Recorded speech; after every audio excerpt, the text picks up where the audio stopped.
Assalamualaikum warahmatullahi wabarakatuh. Halo adik-adik, apa kabar semuanya? Semoga senantiasa dalam keadaan sehat walafiat dan diberikan kemudahan dan kelancaran dalam belajar. Amin. Baiklah, di sini saya akan mengenalkan terlebih dahulu. Perkenalkan, nama kakak Reni Kurniawati, mahasiswa Prodi Bimbingan dan Konseling Pendidikan Islam. Semester 3 kelas G, Fakultas Tarbiyah dan Keguruan, Universitas Islam Negeri Raden Intan Lampung. Baiklah, langsung saja di sini kakak akan membahas tentang cara meningkatkan prestasi belajar siswa dan siswi. Menjadi siswa-siswi yang berprestasi adalah sebuah mimpi dan tujuan bagi semua orang. Namun, dalam prakteknya, hal ini tidak mudah diwujudkan begitu saja. Tolak ukur siswa berprestasi biasanya dilihat dari hasil belajar siswa yang memuaskan, misalnya dengan mendapatkan nilai bagus atau meraih ranking di sekolah. Selanjutnya, tolak ukur lainnya adalah dengan berprestasi di bidang tertentu, seperti olahraga atau seni. Nah, di sini kakak akan berbagi untuk adik-adik yang ingin menjadi siswa berprestasi di sekolah. Beberapa tips ini bisa diterapkan. Yang pertama, mampu belajar secara efektif. Yang kedua, aktif dalam belajar. Ketiga, rajin mengerjakan tugas PR, pekerjaan rumah. Keempat, memiliki motivasi yang tinggi. Selanjutnya, mampu mengatur waktu dengan baik, memiliki sikap dan perilaku yang baik, memiliki tekad berprestasi, dan yang terakhir, taat beribadah. Membahas tentang prestasi akademis yang diperoleh dari proses belajar siswa, terutama ketika berada di sekolah, memang bukanlah hal yang sederhana. Maksudnya dalam hal ini adalah terdapat beberapa faktor yang sangat berpengaruh pada prestasi belajar siswa itu sendiri. Faktor-faktor yang dimaksud antara lain yaitu yang pertama, faktor internal. Faktor pertama yang mempengaruhi bagaimana prestasi belajar siswa adalah faktor internal. Faktor yang sudah ada pada diri siswa untuk sendiri merupakan faktor internal. Jenis faktor internal yang bisa mempengaruhi prestasi belajar siswa tersebut terdiri dari satu, kondisi fisiologis atau fisik pada siswa. Misalnya mata minus sehingga membuatnya sulit untuk membaca dari jarak jauh. Yang kedua, minat untuk belajar. Siswa yang minat belajarnya tinggi pastinya bisa meraih prestasi belajar yang lebih baik. Ketiga, tingkat inteligensi atau kecerdasan. Siswa dengan tingkat kecerdasan tinggi lebih mudah mengikuti pembelajaran di sekolah. Selanjutnya, motivasi untuk belajar. Siswa yang memiliki motivasi belajar tinggi lebih mudah meraih prestasi karena dia akan lebih bersemangat untuk mempelajari semua materi yang diberikan guru. Yang selanjutnya yaitu bakat dan minat siswa.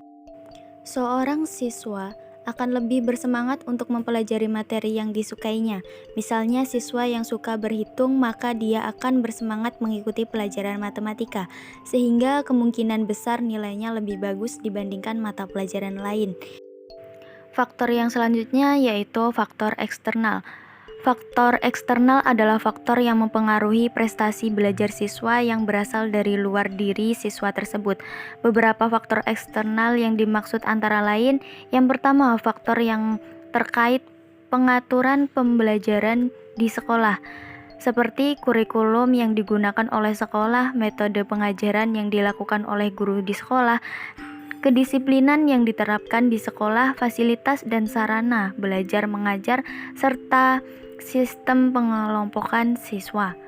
Yang kedua yaitu faktor yang terkait masalah sosial di sekolah, seperti sistem sosial yang berlaku di lingkungan sekolah dan interaksi yang terjalin antar guru, staf, dan siswa.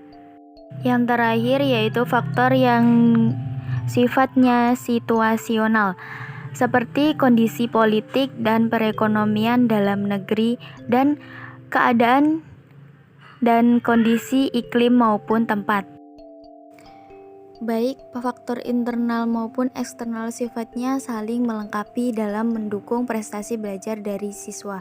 Supaya pengaruh negatif berbagai faktor tersebut bisa dikendalikan dan diminimalisir, maka guru melakukan evaluasi belajar secara berkala bentuknya, bisa berupa pemberian tugas, mengadakan ulangan, dan juga ujian.